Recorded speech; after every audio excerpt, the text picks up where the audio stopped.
Սեյֆո, այսպես է կոչվում ցեղասպանություն բառը ասորերեն լեզվով։ Օսմանյան կայսրությունում բռնության ենթարկված քրիստոնյա ժողովուրդների թվում են եղել նաև ասորիները։ 1915-ից 24 թվականներին 1,5 միլիոն հայերի հետ միասին երիտթուրքերի ոճրագործության զոհ է դարձել 800 հազարից ավելի ասորի։ Թուրքիայի իշխանությունները հերքում են նաև ասորիների զանգվածային կոտորածի պատմական փաստը։ Նրանք բնականաբար կիսելով մեր վիշտը, կիսում են նաև պայքարը մեզ հետ եւ մենք պետք է համատեղ ջանքերով պայքարենք մեր պատմական իրավունքների վերականգնման համար եւ բարեբախտաբար այս բազմաթիվ ներկայությունը հնարավորություն է տալիս ստեղծելու համատեղ պայքարելու ստրատեգիա եւ մարտավարություն։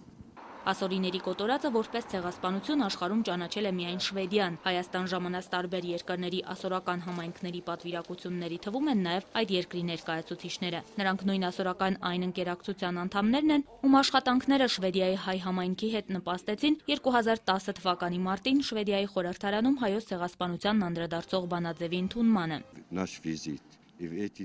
Այս այցը նորեջ է բացում մեր երկու ժողովուրդների հարաբերություններում։ Ես եւ իմ համախոհները խոսք ենք տվել, պայքարելու ենք այնքան, մինչեւ որ ճանաչվի ցեղասպանությունը, թույլ չենք տալու, որ Թուրքիան մոտենա Եվրամիության դռներին։ Երիտթուրքերի ոճրագործության հետևանքով ասորիները սփռվել են աշխարհի տարբեր երկրներում։ Կենտրոն, որը կհամակարգեր ասորական համայնքների աշխատանքները, նախկինում չեն ունեցել։ Բելգիայից, Ավստրալիայից, Սիրիայից, Ռուսաստանից, Վրաստանից եւ Լատվիայից ասորական համայնքների ղեկավարների Հայաստան կատարած այցի նպատակներից մեկը հենց սա էր։ Արդյունքում համայնքների ղեկավարները համաձայնագիր են ստորագրել Հայաստանում համաասորական կենտրոն հիմնելու մասին։ Կենտրոնը զբաղվելու է ասորիների կրթությանը, մշակույթին, ինչպես նաեւ ցեղասպանության ճանաչմանը վերաբերող հարցերով։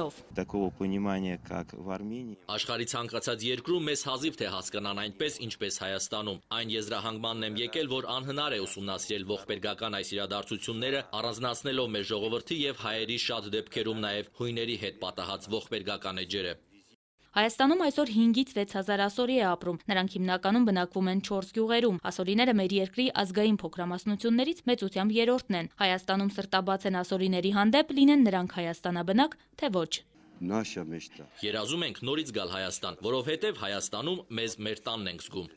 Գայանե Ավետիսյան, Արտյոմ Սարգսյան, Երկիրն այսօր։